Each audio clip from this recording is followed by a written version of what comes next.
950 heures de coupure. C'est 39 jours de coupure de blackout.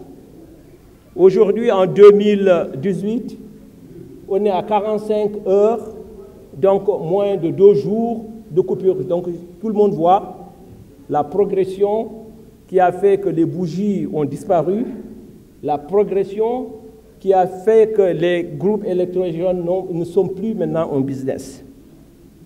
L'autre indicateur, c'est l'indicateur de l'électrification rurale, cher au président de la République. Parce que l'électrification du rural, c'est une équité. Les gens qui sont au fond du Fouladou, comme les gens qui sont à Sacré-Cœur, ont le même droit. Les mêmes devoirs, bien sûr, aussi.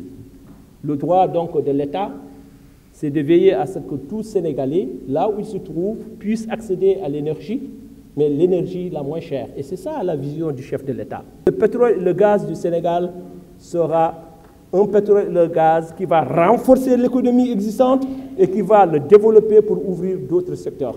C'est ça la vision du chef de l'État et c'est ça qu'il faut saluer pour que demain, tous les Sénégalais non seulement vont accéder à l'électricité, tous les Sénégalais seront dans des industries plein emploi et je pense que la région du Nord sera une région très prospère dans les 5 années à venir. Deuxième jugement, c'est le Sud, Sangomar.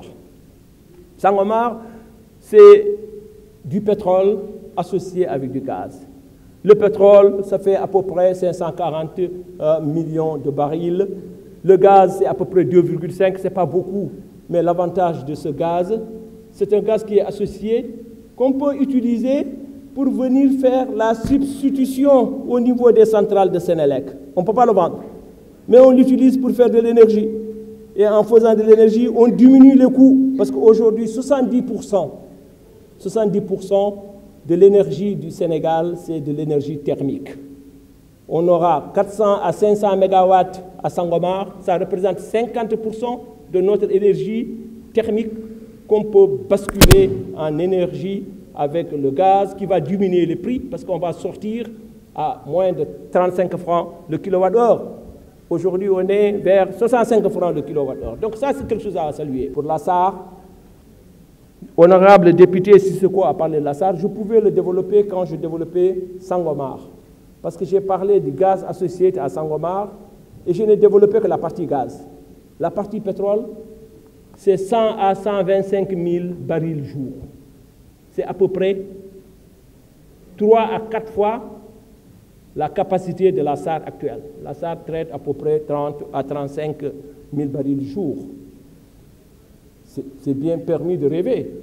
On a du pétrole chez nous, on a une raffinerie, c'est tout à fait normal qu'on pense à raffiner nos propres produits. Et ça, c'est aussi dans la stratégie. Donc déjà, il y a un conseil d'administration d'ailleurs de la SAR, le DG n'est pas là. Les gens sont en train déjà de discuter sur qu'est-ce qu'il faut pour moderniser la SAR, qu'ils puissent traiter le pétrole qu'ils appellent le pétrole de Petrosen. On va trouver un nom peut-être autre que Petrosen, mais pour parler du pétrole local.